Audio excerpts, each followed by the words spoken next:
സ്വർഗത്തിലെ നിധികളിൽപ്പെട്ട ഒരു നിധി നിങ്ങൾക്ക് ഞാൻ അറിയിച്ചു തരട്ടെ. ഇതറിഞ്ഞു കഴിഞ്ഞ് നിങ്ങൾക്ക് വേണ്ടപ്പെട്ടവരിലേക്ക് ഈ റീല് ഷെയർ ചെയ്യാൻ മറക്കരുത്. ഒരിക്കൽ അള്ളാഹുന്റെ റസൂൽ സല്ലല്ലാഹു അലൈഹി വസല്ലം അബ്ദുല്ലാഹിബ്നു കൈസ് എന്ന സഹാബിയുടെ അടുത്ത് ചോദിച്ചു, കൈസെ, നിനക്ക് ഞാൻ സ്വർഗത്തിലെ നിധികളിൽപ്പെട്ട ഒരു നിധി അറിയിച്ചു തരട്ടെ എന്ന്. അപ്പൊ ആ സഹാബി പറഞ്ഞു, ബലാ യാ റസൂലല്ലാഹ്, അറിയിച്ചു തന്നാലും നബിയെ.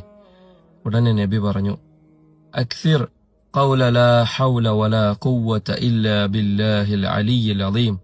കൈസ, ഈ ദിക്ർ നീ വർദ്ധിപ്പിച്ചോ.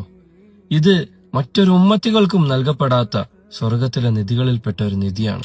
ഇത് ചൊല്ലുന്നവർക്ക് 99 രോഗങ്ങളിൽ നിന്നും ശിഫ ലഭിക്കുന്നതാണ്. അതിലേറ്റവും വലിയ രോഗം വെള്ളപ്പാണ്ടും ഏറ്റവും ചെറിയ രോഗം ഹമ്മാണെന്നും ഹദീസിൽ കാണാം. മറ്റൊരു റിവായത്തിൽ ദാരിദ്ര്യമാണെന്നും കാണാം. അതായത് ഈ ദിക്ർ ചൊല്ലുന്നവർക്ക് ദാരിദ്ര്യം ഉണ്ടാവുകയില്ല. ഈ ദിക്ർ പതിവാക്കാൻ അള്ളാഹു തൗഫീഖ് നൽകുമാറാകട്ടെ.